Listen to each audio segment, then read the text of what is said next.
বোর্ডে তোমরা যে বিষয়গুলো দেখতেছ এগুলো আমরা পারি, কিন্তু ভুলও করি বেশি। তো আমরা এক নজর এটা দেখে নিই যে এটা এই রূপান্তর হয়। ওকে, আচ্ছা তোমরা দেখতে পারছো যে এখানে আমি রূপান্তর কথা লিখেছি যে দশমিক থেকে ভগ্নাংশ করব, ভগ্নাংশ থেকে শতকরা, আবার ভগ্নাংশ থেকে অনুপাত, অনুপাত থেকে শতকরা। আচ্ছা যে কোনো একটা দশমিক ভগ্নাংশ নিই, যেমন নিতে পারি 0.20। আচ্ছা এটাকে আমরা রূপান্তর করব কিসেতে? ভগ্নাংশে রূপান্তর করব।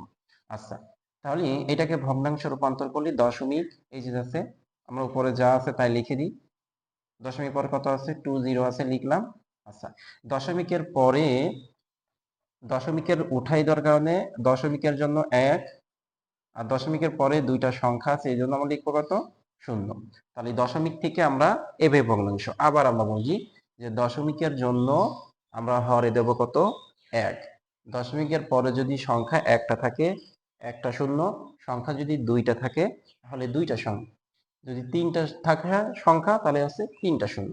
আচ্ছা তাহলে আমরা এটা ভগ্নাংশে রূপান্তর করলাম, এটাকে আমরা রূপান্তর করব কিসে? শতকরা। শতকরা রূপান্তর করতে গেলে সাধারণত আমরা জানি শতকরা যার হর সবসময় কত? 100 হয়। তো 100টা যদি আমরা বাদ দিয়ে দিই তাহলে তো আমরা কি পাচ্ছি? শতকরা। তাহলে এটাকে আমরা লিখতে পারি কত? 20%। আচ্ছা বিষয়টা বোঝা গেল যে শতকরা হর সবসময় কত হয়? 100 হবে।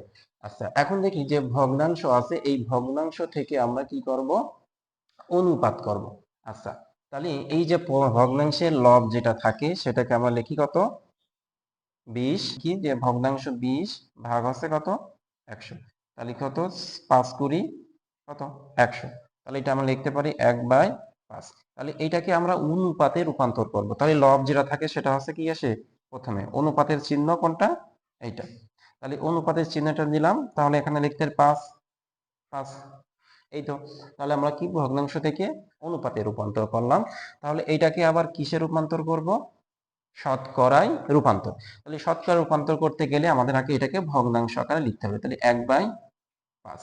আচ্ছা যদি 100 দ্বারা 100 হয় এরকম সংখ্যা দ্বারা গুণ করতে হবে। যেমন আমি যদি লব ও হরকে কি দ্বারা? 20 দ্বারা গুণ করি, তাহলে ফলাফল হচ্ছে উপরে 20, নিচে পাচ্ছি 5×100। তাহলে কি আমি বলেছি কি যে শতকরা করতে পারি 20%।